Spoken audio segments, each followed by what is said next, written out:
Hi, good morning, and thanks for joining today's conversation. I'm Rebecca and I head up the marketing here at Weekly10. We've got David and Andy here with us today, and they're going to talk today about how trust and transparency helped the Financial Services Compensation Scheme come out of the pandemic with their highest ever engagement and customer satisfaction scores. So David is the Chief People Officer for FSCS. He's one of the most awarded HR professionals working in the UK today, and he features in this year's HRD Global 100.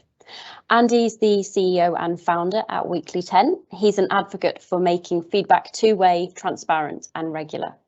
So we are recording today's conversation and we're going to send you a link in the next couple of days so that you can watch this back. You can ask questions in the chat box on your screen and we'll try to cover as many as possible towards the end of the chat.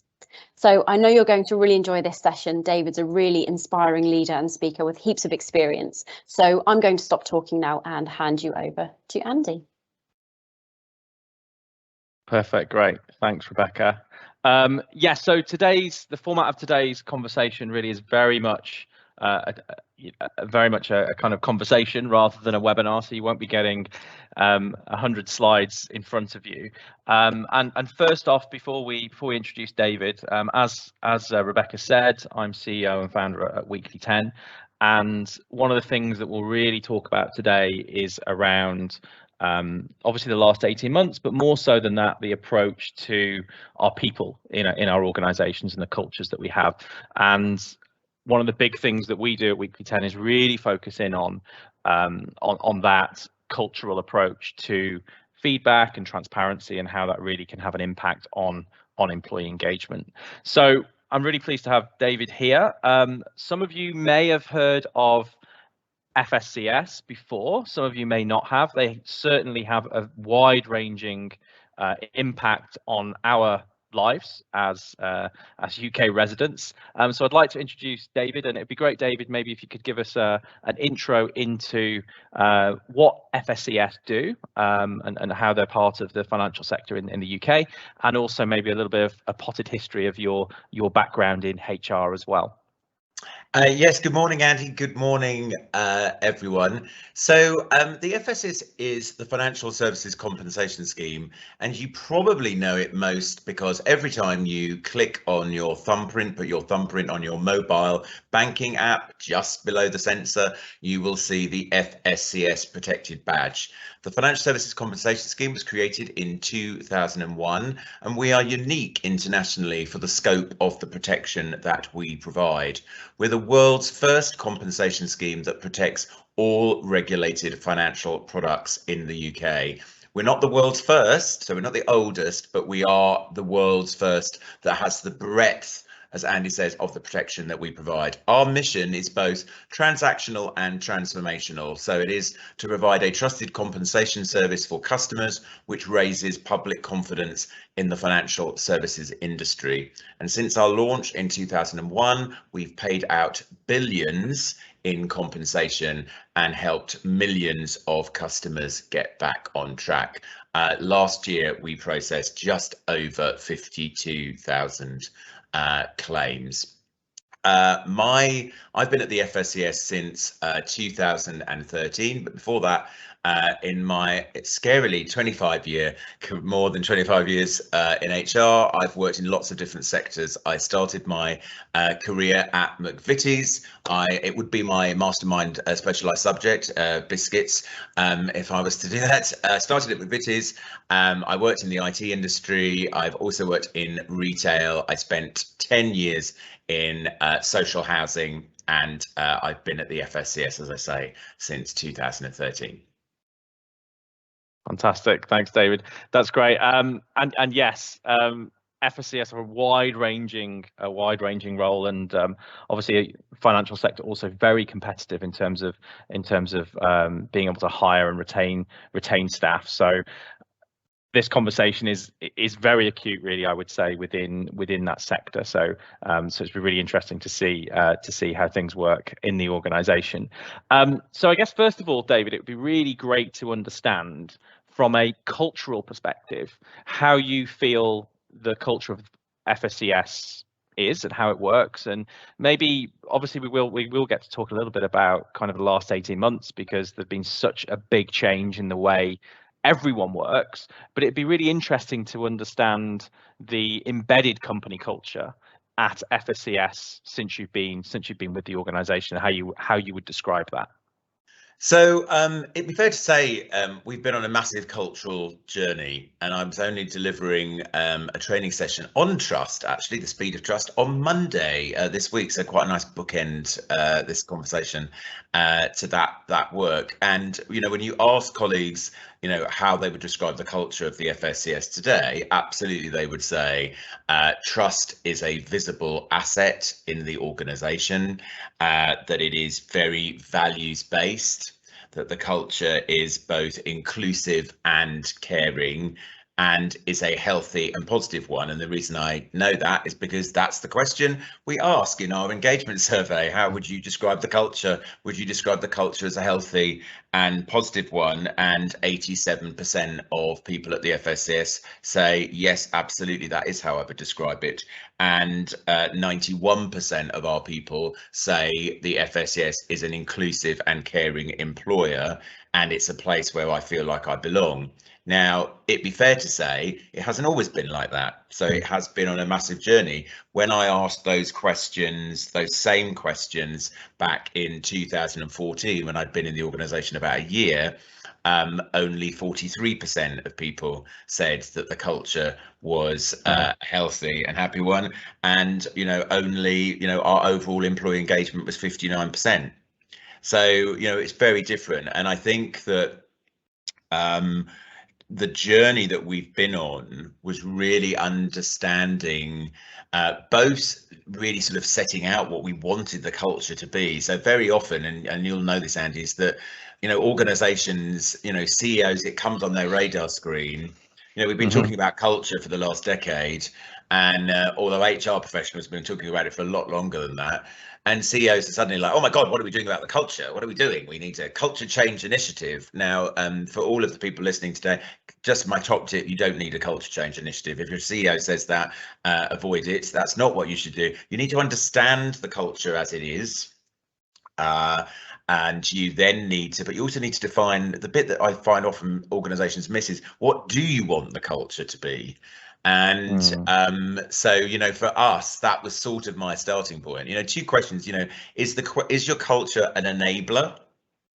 Does it help you to get things done, or does it stop you from doing things? Is it an enabler or is it a blocker?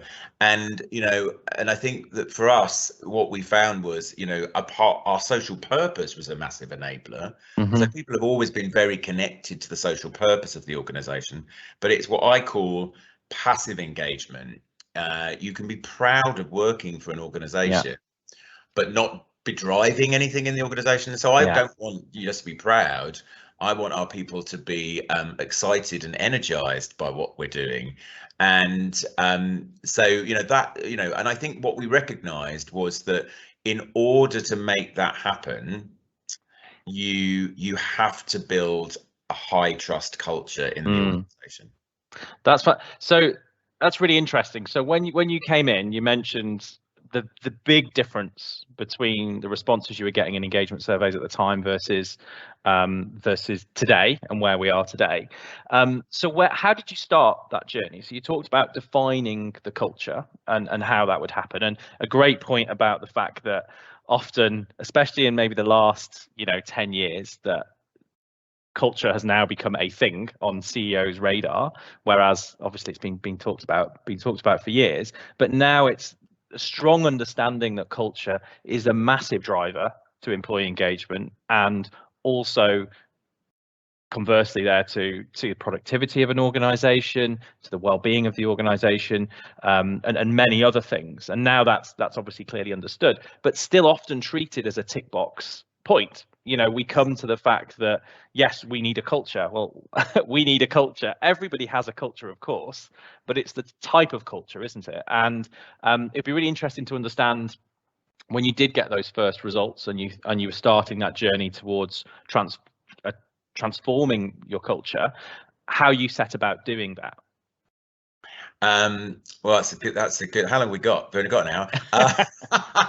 I think I'd pull out a few key highlights. So I think, firstly, that question that I just shared. So what things in your culture, if you were to sit down, so we were in a whole series of focus groups across the organization, not just with leaders, but with everybody in the organization, to say, what are the things that you absolutely think are a benefit and are in the plus column? And what do you think are the things that are blockers? A question I used to ask is, why is it so difficult to get things done? What is caused, why does, a disproportionate amount of organizational effort went into making things happen? And I was like, it shouldn't be this hard. Why is it so hard? And so I think that that's a really good starting point. Now, what we found is that we didn't have very much in the pro column. The thing we had in the positive column was the connection to the social purpose that I've mentioned. Yeah. Almost everything else was a blocker. And so the second thing is then to say, how do you turn that? That's not a great starting point. So actually, how do we turn some of those? And I'll give you some practical examples. So how do you turn some of those things into positives? So I would describe, our people, this isn't just my words, this is our people said, the culture is very inward looking. So the organization looks in on itself all the time to find the answers to things. The phrases that people, we are the experts, we are unique, all of the things. Didn't think, and I was like, well, we need to turn that on its head, because actually, if we make the organization more outward looking, let's understand what our customers' wants and needs are. Let's understand what's going on in the financial services sector. We are an organization that processes claims, and so do lots of other organizations. Excuse me. On one level, the FSCS is an insurance scheme. That's what we are, and so. Lots of other insurers process claims. We could be learning from their best practice. Also, people didn't. So that's one. So we turned inward looking. We said, well, let's take that and turn that into an outward positive statement. Also, people felt that the organization did not live its values, and they weren't connected to the values. And excuse me, and when I said to the chief executive, why do we think that is? And of course, what I discovered was that the values had been created by a consultancy who should remain nameless, and stuck on some mugs and stuck on some posters. So they weren't our people's values. Yeah. So I said, okay, well, what we need to do then is we need to create a new set of values using the same method. So focus groups across the whole organization. We created a set of values that I can now say to you today are truly the organizations, because they've been created by our people. Yeah. And also then we said, okay, we live our values, but most importantly, we challenge people who don't. And fantastic. So I think in saying, okay, how is the culture right now? What do we want the culture to be? How do we turn those blockers into enablers?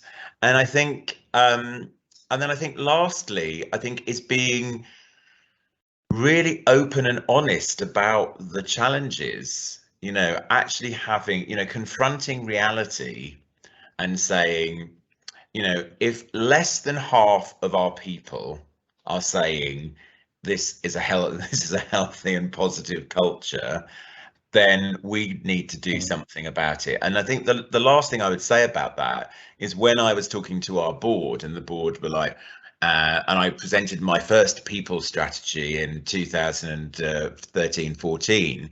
I remember a board member saying, well, this is loads of stuff. It's 38 pages. It was 38 pages long, and there's a lot to do, Andy.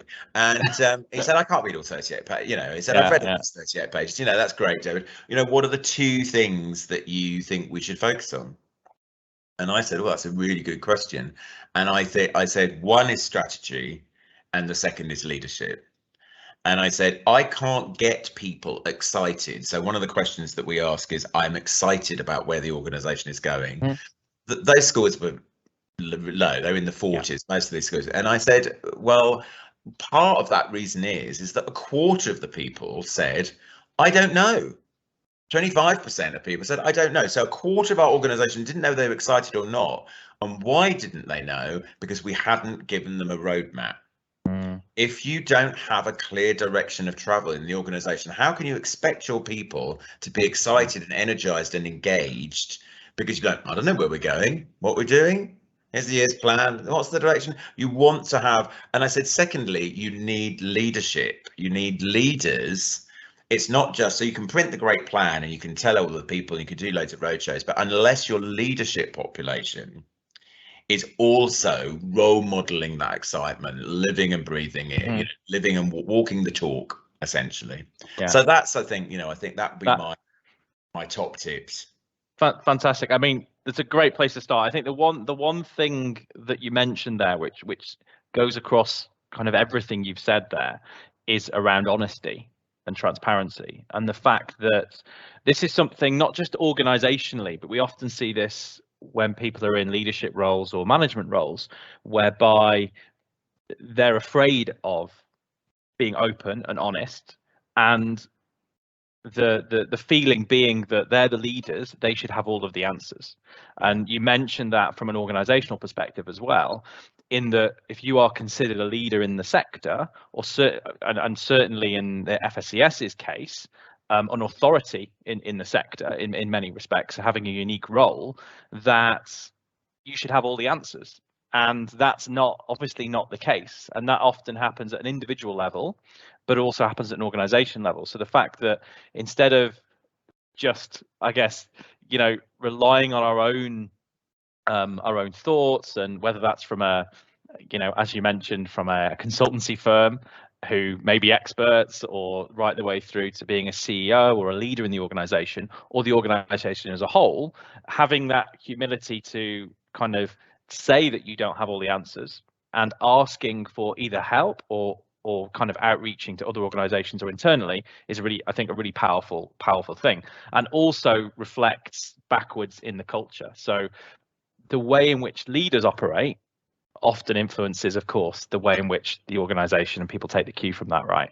So I think that is that's a really really key point. And also kind of confronting the reality is an interesting one, because again, that's the head in the sand mentality, that actually we have the answers. And again, it is about honesty and saying we don't have all the answers, and we need people to help to find that, which is really interesting. I think the other, sorry, go ahead. So no, I just wanted to interject there, because I just think that that thing about confronting, so you're absolutely right about the openness and honesty of saying, I don't have all the answers. I don't know what the answers are, but I'm fairly certain that between us we can work to find the answers. I also think that in confronting reality, I think sometimes you get paralysis in an organization, because an organization goes, it's too complicated. It's too big. I don't, when we talk about culture, we've been talking about the culture word. It's massive, and they're like, I don't know where to start. Where would I start? And I just think that that also stops people sometimes from confronting the reality, because they just go, oh, it's all a bit too hard and difficult. And so what they end up doing is, they're applying sort of tactical solutions to what are actually fundamental strategic problems, and that will only ever buff off some of the rough edges. It will not fundamentally change the culture of your business. 100%. And I guess that summing up your approach is exactly that. You could have taken that initial engagement survey and said, right, these are our tactical, well, you wouldn't have said tactical responses, but they would have been tactical responses. Let's respond directly to each and every single finding within here. But actually you took a step back and said, this is a bigger question. This is about, I'm laughing. Sorry, Andy, I'm just laughing. It's causing me to laugh, because you're absolutely right. I mean, when I first joined, that's exactly what the FSS was doing. Every time we used to we don't use this methodology, but at that time we used the best companies to work for survey methodology, and they've been using it for about 2 years when I joined. They used to publish a whole brochure. You know, the results would come through, and the results would be, you know, the numbers that I've shared with you, and then we published like this 8-page brochure of all these detailed, you know, stuff that we were going to do, and then in a following year's time, you know, we hadn't shifted the dial, and I was like, we're starting in the, you know why? Because we're starting in completely the wrong place. We used to publish all the free text comments because there was an expectation that the free text comments used to get published. And let me tell you, I used to spend half a day editing them because some of them were so personal. So I was like, I'm not sure this is how this is going to help shift the engagement dial or move the culture forward. Us publishing a load of rants from people. Yeah, 100%. And that's it, isn't it? I think also you mentioned about culture. It's such a big thing, and that does lead to that kind of paralysis in the fact of taking action. And culture isn't one project either in many respects. You know, you can't just, and that's, I guess, where the challenge comes from, especially when you're looking at changing culture, is the fact that you can't just say, we're going to run this project for 6 months and our culture will be where we want it to be. And I guess the other thing to note here is that culture, you could say, and I'd like to get your views on this, that culture can't be defined by senior management. It can't be defined by what you want it to be. Yes, you can, this is the type of organization you would like, but fundamentally, culture needs to be a combination of everybody within the organization and how they influence it. And of course, maybe that means hiring people, the right type of people, and hiring is a key part to that as well, of course. But then you've also got those things to put in place which help improve the general culture of the organization. So I guess taking it from the analysis stage and where the starting point, and where you wanted to get to, what were the next steps in terms of what you and the team did at FSCS to move the dial, should we say, towards where you are today? So there's loads of different examples that I could give you. I do think really interesting in what you were just saying there about the, you know, the right people.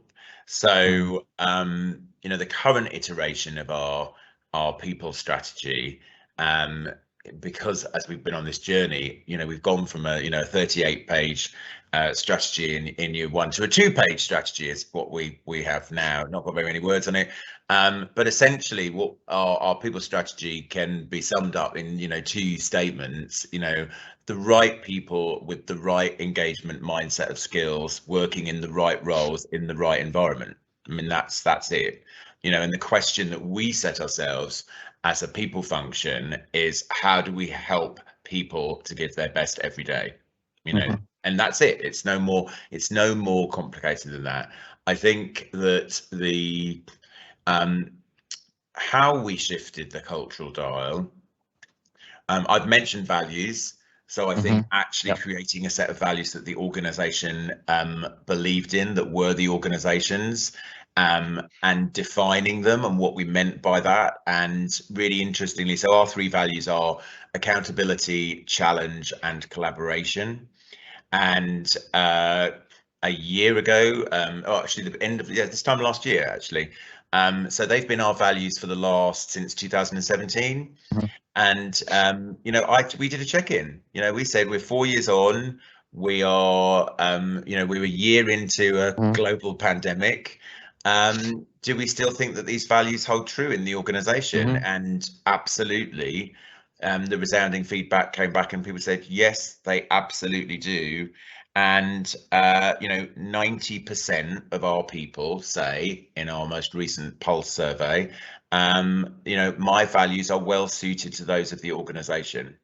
So you have to, you're absolutely right. You know, we're a relatively small organization of about 250 staff. Culture is everything. That is where everybody gets a bit stuck. It's the furniture that you pick, it's the colors on the walls, it's the conversations that you have, it's everything that goes on a day-to-day basis. But if you have a population who are going, okay, the values of the organization, which are intrinsic to culture, don't resonate with me, or aren't my values, or just a set of words. I can't even remember what the 4 words were on those mugs, to be honest. You know, that's, I think, so I think, and you've heard me say this before, Andy, and if there's anybody joining us today who's heard me speak before, I say this all the time. When I do get around to writing my book eventually, it will be the title, Engage, Listen and Act. And what happens, in my experience, is that organizations too often do one of those things, or they do two of them, they don't do all three of them. So they might engage and then go, oh dear God, the feedback is so dreadful. Or the feedback's so challenging, I don't know where to start, so I'm not going to do about it. They can sometimes start at the opposite end of the spectrum, so they don't do any engagement or listen to any of the feedback. They just take action. That's also not right. They sit, the executive go, I know what we should do. We should do X. No, based on no data. You'd be surprised, Andy, how often that still happens. Or they engage, they listen to the feedback, don't take any action. So I just think it's the combination of those things. It's about actually engage on these topics, engaging with your population, listening to the feedback, and then taking action. Now, I want to be really clear that I never mean do whatever your people ask you to do. That's not what I'm saying. And so we choose. So we have, but because you've engaged them in a dialogue, I'm an absolute passionate believer that the more people understand the rationale and your thinking behind why you make decisions, the more invested they are in those decisions, even when you don't agree. Yeah. So even if you say, thanks very much for that, but we're not doing it because this is why, or, whatever those. So I just think, it's that, properly listening, not just doing, an engagement survey, annually. Yeah. We do run an annual survey. We use a different methodology. Now we work with Hive, is our engagement platform. But we are constantly checking in on the temperature during the course of the lockdown. So from March 2020 all the way through to the end of summer of 2021. This summer, we were running pulse surveys, 6-question pulse surveys bi-monthly. How easy do you find it to switch off? Are you being supported by your line manager? How is your mental health right now? So, and we've just run a pulse survey, amazingly, we've just run a pulse survey with a subset of the key questions. So 12 questions we've just run, a month into smarter working, being back in the office. Yeah. How are people feeling? And actually what we've seen is, despite having incredible engagement scores in May, on some of them, we've maintained those scores, but some of the scores have gone up.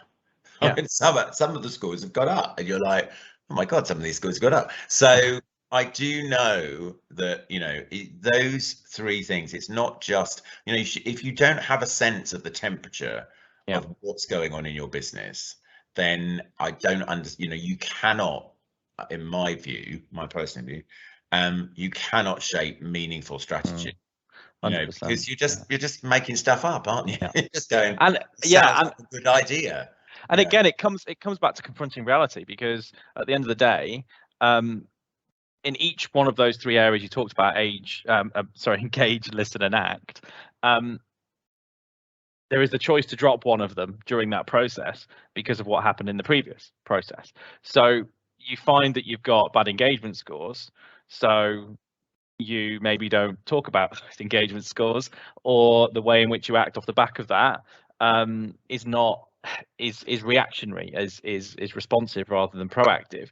And also, I mean, one thing we've seen with certain organizations is they haven't run engagement surveys during the last 18 months because they don't think it reflects the organization because of the massive change that's happened across the world, when in some respects it's more important to be doing that, because people are still working. Totally. People are still, in many respects, it should be more frequent. It should be, more transparent in the way in which we're communicating. So that it's a very good point that, again, you can tick the box on a few of these things, but unless you cover the whole, all three of those, and also make sure that you utilize the data from each one in the right way, it will fall down, even though you've maybe ticked your box around around covering that off.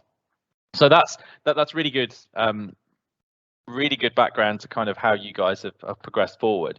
So it'd be great, I guess, to understand maybe over the last 18 months, things that you have changed within what you've implemented within the organization. So maybe some of those things that you had in place already, which have carried on, or some of those things you've changed, and how you guys have responded to the massive change in working patterns, and how you've been able to actually not only maintain but increase engagement over that period of time. So I think, we were in a very fortunate position as an organisation that, our starting point has been since 2017 that every job is flexible. And so you don't have to apply make a flexible working request at the FSCS. Our starting point from day one is that every job in the organisation can be worked with some degree of flexibility, and so 90% of our people were already taking full advantage of that before March 2020. And what was the driver behind that originally, David? Was that feedback from the organisation, or was it something else? Well, I think so. You said a little earlier that in the financial services sector, there is massive competition for talent. There is, and that's only ever increasing, and that's even more so today, right now, and that's true across all sectors. So I absolutely I was so committed when I joined the organisation to making the FSCS an employer of choice, and we've only got so many levers that we can pull. I can't pay you the same as you would earn in an investment bank. So we knew that, so when we thought about our employee value proposition, we say the FSCS is an organization that makes a difference and in which you can make a difference. And I can't, in fairness, can't take full credit. I need to give credit to Mark Neal, the former CEO of the FSCS, and Mark was my line manager for the first big chunk of my tenure at the scheme.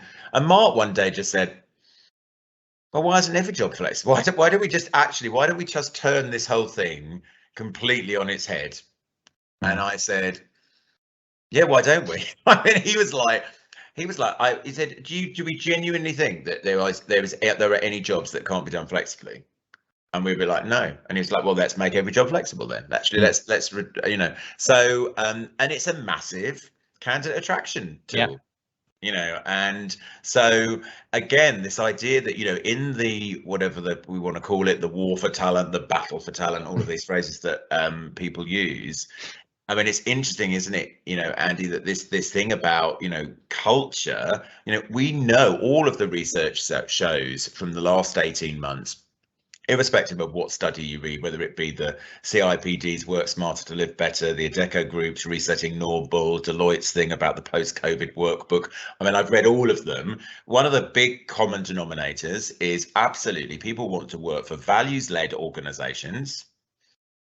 They want emotionally intelligent leadership. They want flexibility, and they want not just flexibility about where they work, they want flexibility about how they shape their working day. And so knowing all of that, so we were in a great starting point, which meant that we mobilized in March. We've got the technology was already set up. We weren't like some other organizations. We were already using Microsoft 365. We were already using Teams. So it was all that we didn't lose a day's productivity. We haven't furloughed any staff. So what do I think we've learned through? So that was great. What do I think we've learned? I think the frequency of the way in which we communicate, exploring more communication channels, increasing the absolute central importance of well-being, and with mental health like all organizations really being at the top of that. So again, creating a space to have very open conversations, to we have trebled the number of trained mental health first aiders that we have in the organisation. That includes members of the executive team. I'm a mental health first aider. Our chief financial officer is a mental health first aider. So role modelling it from the top of the organisation. But then also really our approach to smarter working, because I really don't like the term hybrid, because I think it makes it sound very binary, either or.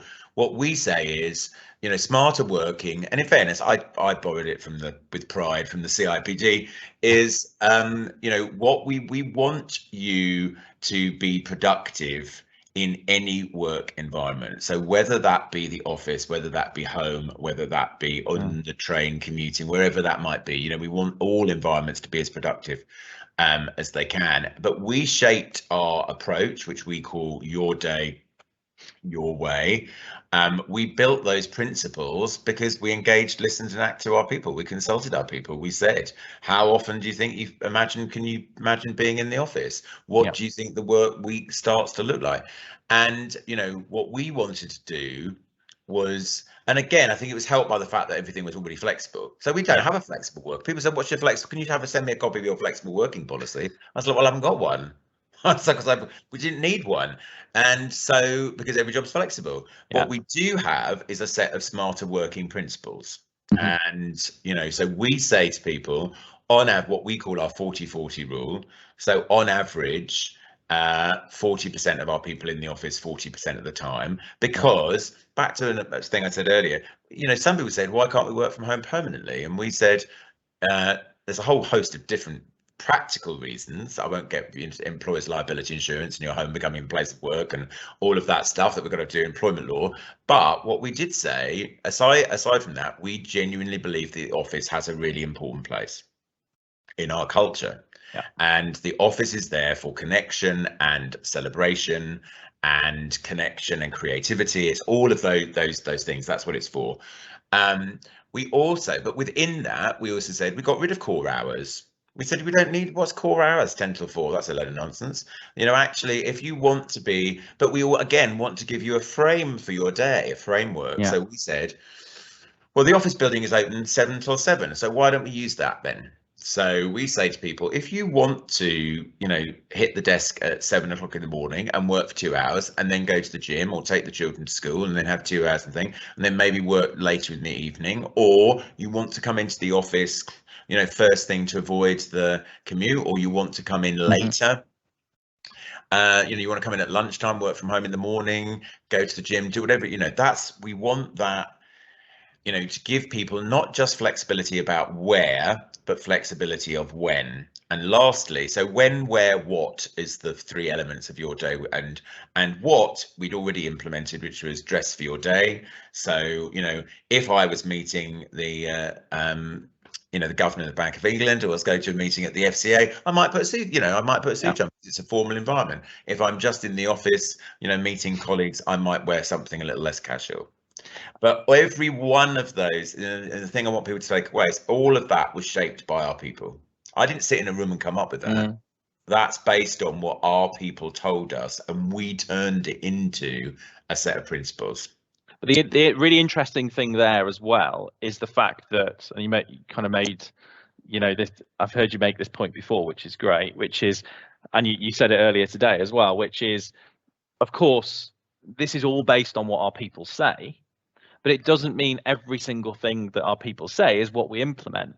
So the 40-40 rule, for example, which is saying what we need to do is blend our, not policies, but our recommendations and frameworks around a balance between the business priorities and the organization and what has to happen, and the way our people feel more productive, engaged with the organization. So there's a real balance, isn't it, between the two? Yeah, and I think, and Andy, I mean, just only this week, a line manager. So I was talking to some colleagues and a line manager, and they said, "Oh, our line manager does this." So because also, we all recognise, every single person, every organisation recognises that we're on a journey with smarter working. We don't know. You've said it already this morning, Andy. I say I don't know what the answer is. I don't have the finalised answer, and I think that also, and that's also a mistake that I think organisations make. Is that I think if they go, oh, we've made this decision, you know, you're going to be in the office 2 days a week thingy. Because to be absolutely clear, as I remind colleagues all the time, I say, but I've never said 2 days a week. 40-40 is an example. 2 days a week is an example of that. But you might decide to do, you know, 8 days all in one great big block and not come in for the rest of the month. You might want to do, I mean, you can cut that pie however you want that works with you and your team. And you're right, so balancing the business and the personal needs. But we also said, you know, we think we've got some principles around, we think one-to-one should be face-to-face. You should get your teams together once a month. And that's the thing I was going to tell you. And some colleagues on Wednesday said, oh, our manager, we do a once a month, we do at end of the month, we do an event. Each of us decides to put in £20. We take it in turns to organise it. And we score each other like they do on Come Dine With Me. I mean, it was brilliant. And I said, can you get your manager to send all of that to me? Because I want to share that with other managers to say, look, this is just a manager. That's not me. That's not the executive telling them to do that. With their teams, they've gone, actually, you know what's really important? We do something together socially once a month, you know, to maintain the culture and the connection. So people are already, you know, using their own initiative to within that framework that we've given them to come up with some great ideas of their own. And they're innovating. And they're innovating. And those examples are fantastic for the rest of the organization, just by giving people, of course there are boundaries, but you're giving people a framework. So that's the support side of things, but also the room that it's not a policy. So it's not you must have to follow these specific things and get approval for this, and this. But by giving that framework, you're giving them the ability to innovate. But also what's really interesting here is that you're also building a culture of accountability. So personal accountability. One of our values. 100%. So it's really about, you're giving people this framework, you're being less prescriptive, but at the same time, of course, if they make a decision based on the guidance of in the organization, they are accountable for those decisions, and the managers.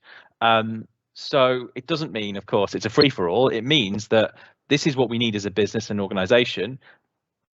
But of course, you have the ability to vary that based on your needs and based on the organization's needs. And I think that's why, you know, this culture theme that's running through our conversation. I think that's often why organizations find it difficult, because the minute you say to people, because in some cases what they want is to be able to go, it's much easier culturally to go, it says this in the policy, here it is in the handbook, you should do X. And so the minute actually you give, so this weird tension, I think, in organizations that, you know, so you've got to have the right culture in order to enable that to happen.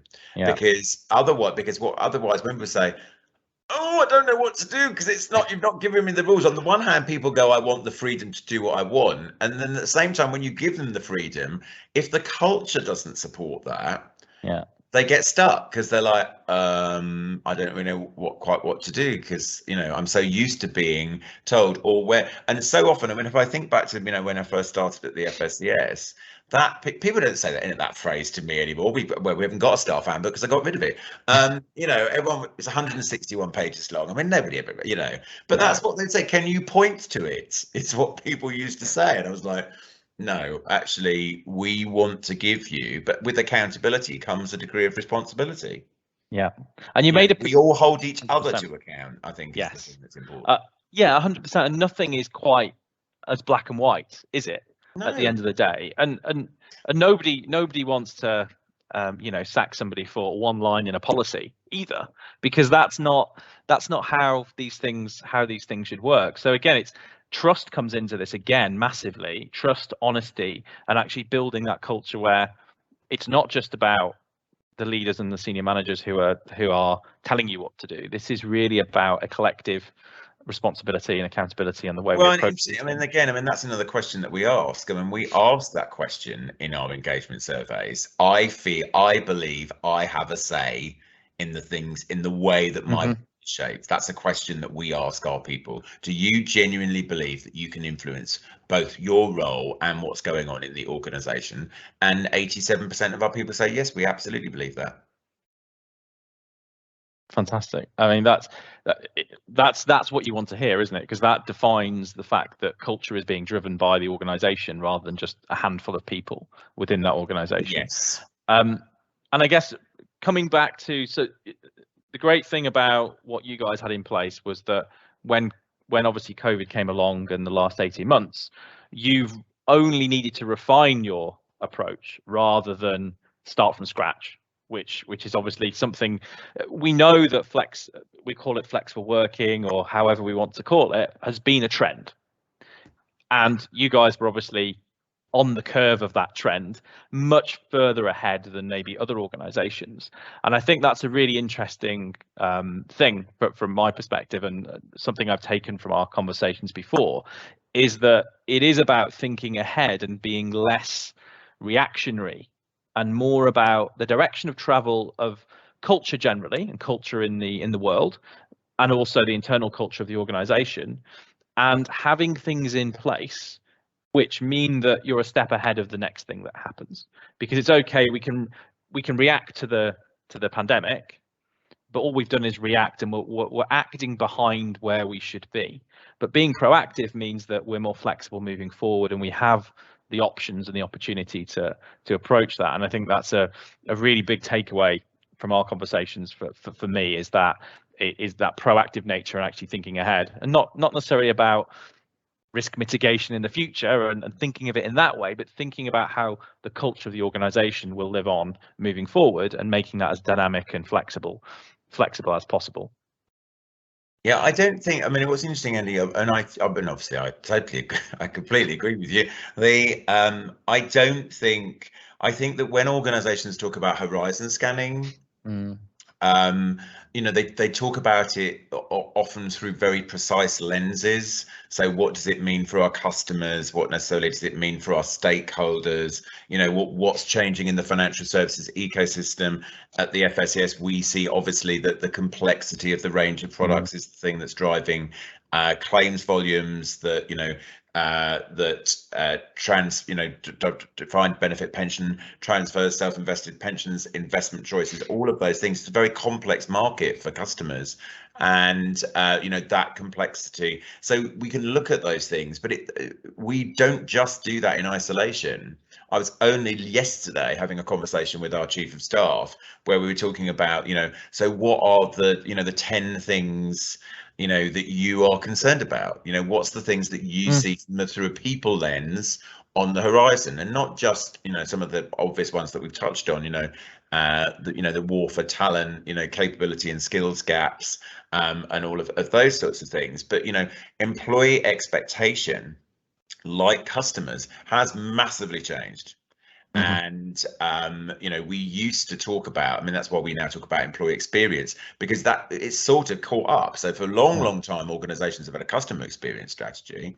They have been much less likely to have an employee experience strategy, and they are, of course, absolutely interlinked with each other. We know, every bit of science tells you that high employee engagement drives high levels of performance in an organization and high levels of customer satisfaction. So I think that it would be really easy with results that we have as an organization to go, oh fine, I don't really need to do very much. Yeah, I can keep it all ticking along. And people say, oh God, David, what on earth do you to fill your day? No, because I'm always thinking, just even maintaining those numbers is hard. You know, what do you have to do just to keep engagement at a really high level? Actually, what does that start to look like in, you know, 2-3 years time? Not just what do I think the next 12 months are going to bring, you know, always. Now, you can't, because the world is changing so fast, we can't look massively into the future.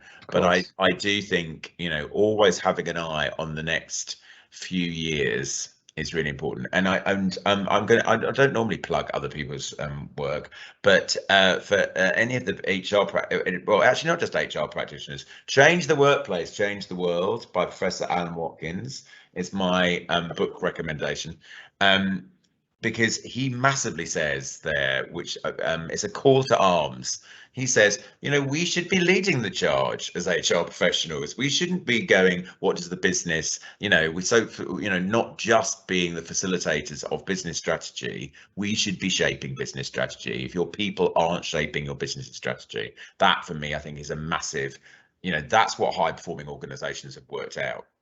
You know, you can't have, you know, the analogy, again, it's not mine, but I think it's a really interesting one about culture and brand, the relationship between them, is that very often, so what used to be in the thing, your organization was a glass box, this is the analogy, and your employer brand was whatever the marketing people painted on the outside. Yeah. And today it's what's inside. What people, when there's a disconnect between, you know, let's see, I'm just going to use it. I can say it without fear of being a legal action. I'm fairly certain. It's been in the press. You know, when Facebook says projects one image, and then a senior whistleblower in the organization says it's actually like this. That disconnect, people want to be able to peer into your organization, your culture, your brand identity is a reflection of, you know, our mission, as I said at the start, is to provide a trusted compensation service which raises public confidence in the industry. So if you didn't think the FSCS was a values-led organization that was delivering great customer service, you probably wouldn't think those things. So I just think that's also been a massive shift. You know, your external presentation as an organization is now much more than ever based on it's an internal your internal culture. 100%. And there is that is it. I mean, our organizations are defined by our people more so than ever before, regardless of your marketing campaigns or however your sales guys are talking, etc. It is very much about, as you say, that glass box is a great analogy as to how things look. Now, I know we're actually getting relatively short on time. I have probably a long list of things I'd love to dig into in more details, David, but we have got a few questions through. So what I'll do is I'll just pick out those questions and we will see what's come through.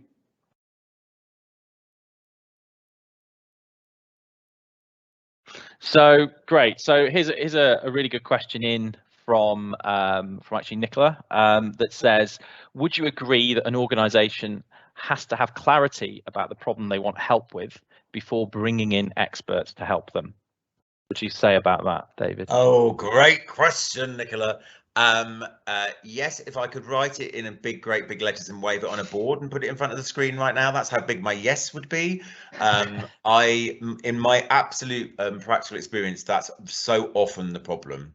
Absolutely, we have worked with lots of major consultancies, obviously I haven't done all of this single-handedly. I have an amazing team, multi-award winning team, dare I say, but very often you'll just go, oh, something needs fixing, but I'm not quite sure what it is. I think being the more precise the requirements that you provide, the better the outcome. You can't just say, oh, come in and help us do some work on our culture, or come in and, how do we drive up employee engagement? No. I think great question, Nicola. I totally agree. The more detailed, the more precise that you can be in pointing somebody, because they do massively add value. We worked with PA Consulting on some of our culture work, but we were so precise about what was the requirement. So I shared in the earlier, this idea about enablers and blockers. We'd done that work first. And actually the thing that we pointed them at was saying, okay, how can you help us turn these blockers into enablers? But we've done a whole lot of work before we engage with them. So I think, yes, you need to be precise in your instructions. And also challenging external experts in inverted commas as well, right? Because it is your organization, and it is about challenging every single piece of it to make sure it's the right thing, because they will be walking away at some point, and it's your baby, really. Yeah, and Andy, that's can I just quickly say that's also a really important point. It's not just about being really precise about defining the requirements. It's about being really careful about who you work with. So, also I think finding partners who really fit and get what you're trying to do, as opposed to just going, oh, they've got a very big brand name and they're all very shiny. Yeah, 100%. I've got one more question here from Jack, who says, how do you maintain company culture as your company grows? There's actually a second part to this question, but I think that would be a great one to start with, in terms of the growth of an organization and how you maintain that as it grows. Jack, really good question, and I've got lived experience of this. So many moons ago in my career, I was part of an HR an IT startup, NetIQ, and today NetIQ is part of I was employee number 8 of 75 in the world. Today it's now part of the Attachment Group. It's 1,200 people. It's in 30 countries, and we grew from 8 to 250 in 3 years in 10 countries in Europe. And the leadership is the short answer, because I'm mindful of time. I think that so how you maintain the company culture, and this is a challenge for every organization that goes through growth, is that how does that not, how do you not each iteration or growth spurt dilute what it is that's central? So I think you have to have a really clearly articulated employee value proposition. I think you have to have a strong set of values that you created with your people, and I think you have to then skill your leaders in how they then lead and live that. Because it doesn't then matter because what and one last thing I would say is also you really need to have people develop your leaders to be able to connect people to the organization and the organization's purpose. So we ask a question in our engagement surveys, which says, I understand how I personally contribute to the organization's success. So that line of sight, that golden thread from this is what the FSS's mission and vision is to I understand how what that means for me on a personal level. But the biggest enabler of that is the management, is the leadership population. Because if you've got them to a place where they can articulate it, it doesn't matter whether they're in Frankfurt, Copenhagen, or London, or dispersed across the UK as you grow, because they've got this real sort of touch point. They get it. So, but you do have to invest in training your leaders in order to be able to do that. That's fantastic. I think the other thing to note here on a very, very practical level is that, to your point earlier about you had a staff handbook, you got rid of that. You had a big flexible working policy of more than 10 pages, I don't know what it was, 20 pages or something like that. And it's down to, you bring that right down to a framework. The key thing here is also keeping things simple, because as companies grow, there is a tendency towards more compliance, more policies, and that side of things. But actually, you can think intelligently about how you can put these frameworks in place rather than policies, then actually you're going to be going less towards maybe the corporate culture where you didn't start from, to actually somewhere where you can maintain and build that culture with the people there. I can't remember exactly what the phrase is, but if you Google Nordstrom, the big department store chain in the United States, Nordstrom's staff handbook's a page, and I think it says, and it's only got like 5 statements on it, and at the bottom it basically says, don't do anything stupid. It's like, I can't remember the exact phrases, but it's a really good, it's like, come to work, behave, act with integrity, be on it. I mean, it's really, really straightforward. And I just think, and again, if you've got an adult to adult culture, with high trust, 100%. You're going to make it work. You can do it 100%. So we are very short on time. We do have a couple of questions. I'll just pick out the last one before we tie up. So we do have a question here. I don't got a name against this one, but it says, how do you get buy-in from leadership to deliver bad feedback openly and honestly? Very good question. I think that you have to always, underpinning anything that I've ever done, is you've got to get senior leadership to understand the business benefit. You know, that the reality is that, you know, whilst this might be painful, you absolutely, I could talk about this topic a lot. You clearly have to train people. So, you know, we invested a lot of time, you know, I didn't give this answer, but we completely ripped up our approach to performance management 4 years ago because it wasn't driving organizational performance, and said, how do we, you know, we need to have, it's not about the frequency of the conversation, it's about the quality of the conversation.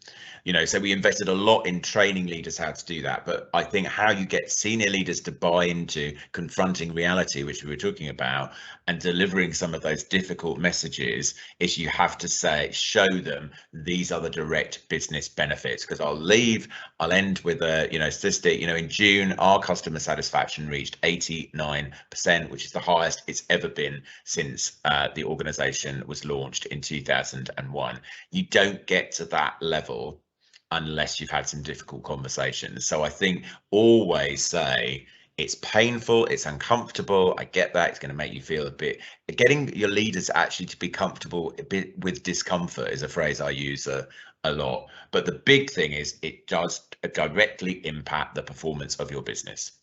That's fantastic. And I think that's a fantastic place to end on, because again, it brings back the honesty and transparency, and I've heard the term before, managerial courage, which is about having that approach really to leadership, whereby you're honest about where you're at and involve your people as much as possible. So that's fantastic, David. I really appreciate your time this morning, I should say, on this Friday. And yeah, I know that David is at the CIPD event in Manchester next week. We will also be there, so do pop along to see us if